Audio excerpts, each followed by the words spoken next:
నమస్తే. ప్రస్తుతం మనతో పాటు సీనియర్ జర్నలిస్ట్ దాము బాలాజీ ఉన్నారు. ఆయనతో మాట్లాడదాం. నమస్తే సార్. సార్, హీరో వెంకటేష్ రాజకీయాల్లోకి వస్తున్నారు, అది కూడా కాంగ్రెస్ తరఫున నిలబడబోతున్నారు, ప్రచారం చేయబోతున్నారు అని వినిపిస్తుంది వార్తలు. సో ఎంతవరకు నిజం ఉండొచ్చు సార్?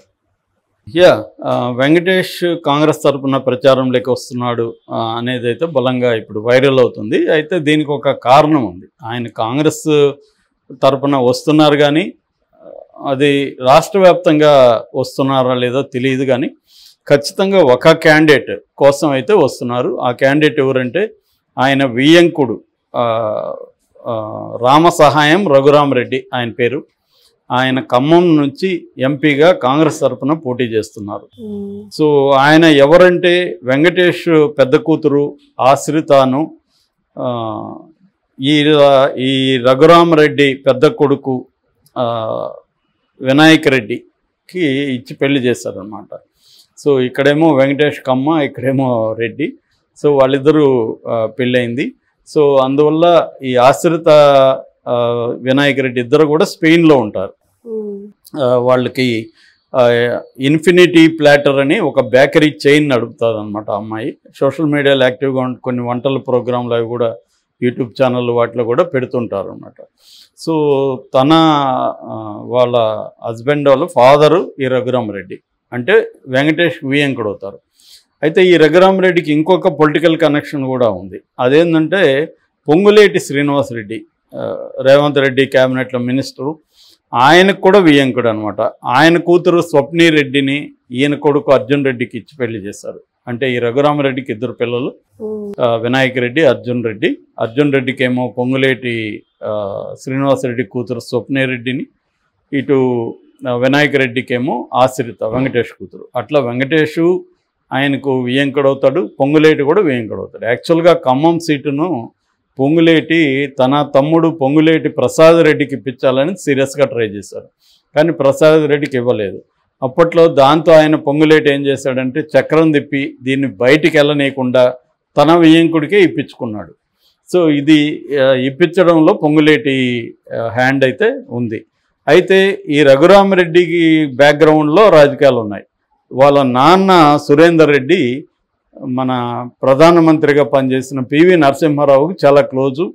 ఆయన డోర్నకల్ నుంచి 4 సార్లు ఎమ్మెల్యేగా గెలిచారు. అట్లాగే వరంగల్ నుంచి కూడా ఎంపీగా 4 సార్లు గెలిచారు వాళ్ళ ఫాదర్. అయితే వాళ్ళ ఫాదర్ తర్వాత ఆ కుటుంబం రాజకీయాల్లోకి రాలేదు. ఇప్పుడు ఈ లేటు వయసులో ఈయన ఎంటర్ అవుతున్నారు ఎంపీగా. అంటే తన నాన్నకి రాజకీయ వారసత్వం ఉంది, అది కూడా కాంగ్రెస్తోనే ఉంది కాబట్టి ఈయన ఇప్పుడు రంగంలోకి వస్తున్నారు.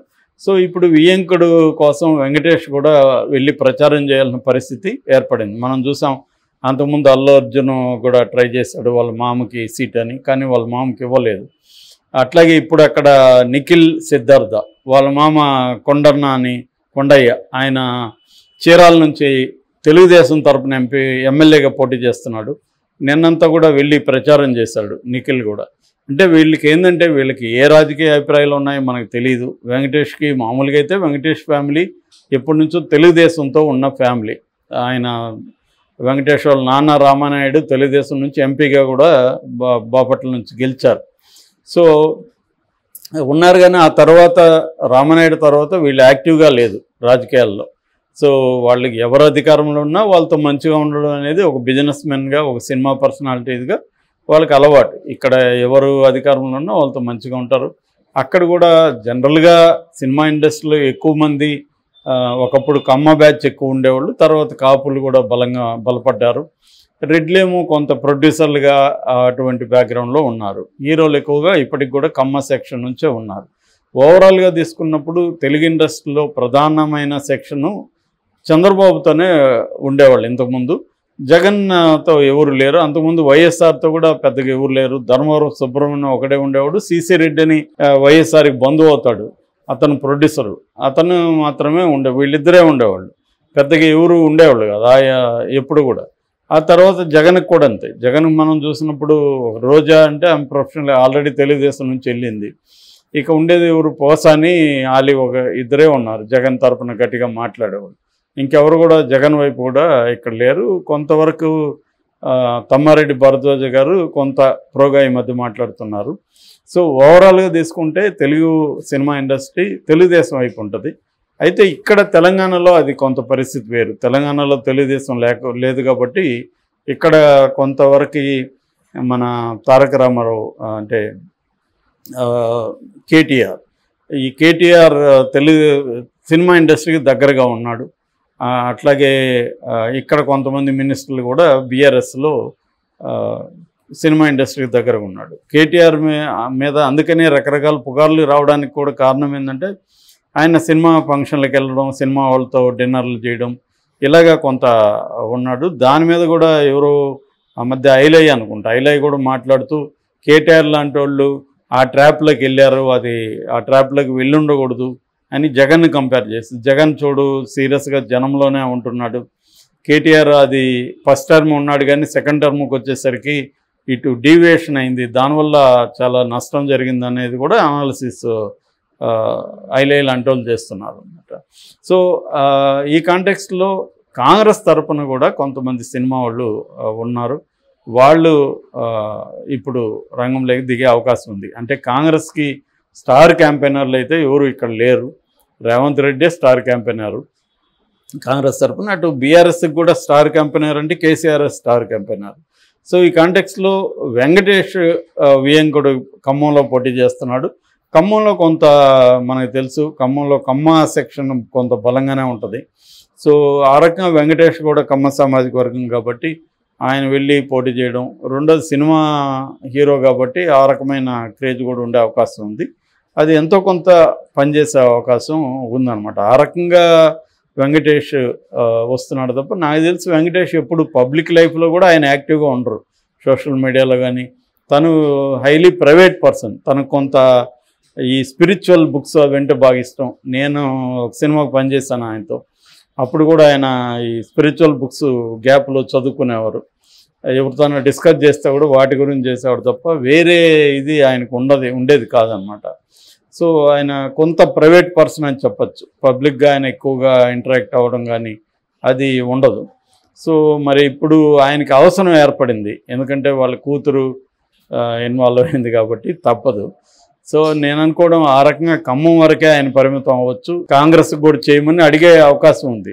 ప్రచారం చేస్తాడా లేక కనీసం వీడియోల ద్వారా కాంగ్రెస్కి వేసి గెలిపించడం అంటాడా అనేది చూడాలి. ఎందుకంటే సినిమా వాళ్ళు రాజకీయాల్లో యాక్టివ్గా ఉండాలనుకుంటే విషయం వేరే, కానీ లేనప్పుడు వాళ్ళకి ఇబ్బందులు అవుతాయి. రేపొద్దున మళ్ళీ బీఆర్ఎస్ రావచ్చు, ఈయన కాంగ్రెస్కి చేస్తే వాళ్ళకి ఇక్కడ ఆస్తులు వ్యవహారాలు ఉంటాయి హైదరాబాద్లో. సో ఈ ఇబ్బందులు ఉన్నాయి. ఎందుకంటే మామూలుగా అంతకుముందు తెలుగుదేశంలో ఉన్నా కూడా బీఆర్ఎస్ అది యాక్టివ్గా రంగంలోకి వచ్చినాక అందరూ బీఆర్ఎస్తో మంచిగా ఉండడం మొదలుపెట్టారు. ఎందుకంటే కేసీఆర్ ఆయన ఎవరిని క్షమించే టైపు కాదు. ఎవరన్నా తనకి ఇబ్బందులు పెడుతుంటే వాళ్ళని ఎలా ఇబ్బందులు పెట్టాలో తనకు బాగా తెలుసు. సో మళ్ళీ ఏదో వాళ్ళిద్దరి మధ్య సయ్యద్దు కుదిరింది. దాంతో ఈయనే వెళ్ళి రామోజీ సిటీలో వన్ డే ఉండి ఆధ్యాత్మిక సిటీ కూడా 1000 ఎకరాలు కడతాము మేము ఇద్దరం కలిసి అని కూడా అనౌన్స్ చేశారు.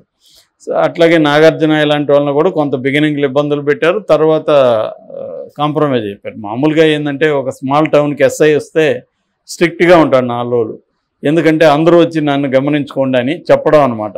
అలాగా ముఖ్యమంత్రులు కూడా అంతే. ముఖ్యమంత్రులు ఉన్నప్పుడు స్ట్రిక్ట్గా ఉంటారు బిగినింగ్లో, వాళ్ళని వీళ్ళు గమనించకపోతే వచ్చేటికి చేస్తారు. జగన్ కూడా అది చేశాడు కదా, అక్కడ టికెట్ల రేట్లు పెంచడానికి ఒప్పుకోపోయేసరికి వీళ్ళందరూ వెళ్ళి మాట్లాడాల్సిన పరిస్థితి వచ్చింది. ఎందుకంటే జగన్ గెలిచినప్పుడు ఎవరు అభినందించలేదు. దాంతో అతను నేనేంటో చూపిస్తానన్నాడు. అట్లాగే మనకి జయలలిత కూడా మన కమల్ హాసన్ లాంటి వాళ్ళని ఎంత ఇబ్బంది పెట్టిందో చూసాం మనం. చివరి కమల్ హాసన్ దేశం వదిలే వెళ్ళిపోతానన్న స్థాయిలో బాధ పెట్టిందన్న. సో ఇవన్నీ కామనే. సో ఈ కాంటెక్స్లో వెంకటేష్ ఎంత మేరకు రాజకీయాల్లోకి ఎంటర్ అవుతారనేది చూడాలి. Okay sir, thank you.